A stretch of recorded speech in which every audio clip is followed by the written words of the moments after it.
ପ୍ରଶ୍ନ ମଣିଷ ପ୍ରଥମେ କେଉଁ ଧାତୁର ବ୍ୟବହାର ଶିଖିଥିଲା?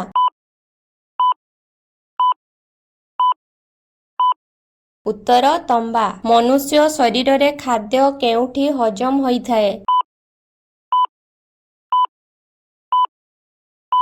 ଉତ୍ତର ପାକସ୍ଥଳୀରେ। ସୂର୍ଯ୍ୟଙ୍କର ନିଜର ଆଲୋକ ଅଛି କି ନାହିଁ?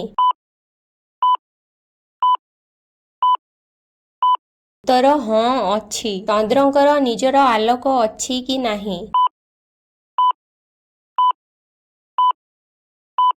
ଉତ୍ତର ନାହିଁ। ପୃଥିବୀର ବାୟୁମଣ୍ଡଳ କେତେ ଉପରକୁ ବିସ୍ତୃତ?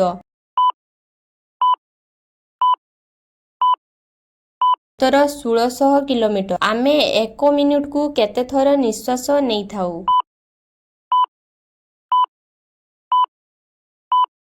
ଉତ୍ତର ପ୍ରାୟ 12ରୁ 16 ଥର। ଛାତିରେ କଫ ଜମିଥିଲେ କେଉଁ ପତ୍ରର ରସ ଖାଇଲେ ମୂଳରୁ ଭଲ ହୋଇଥାଏ? ଉତ୍ତର ତୁଳସୀ ପତ୍ର।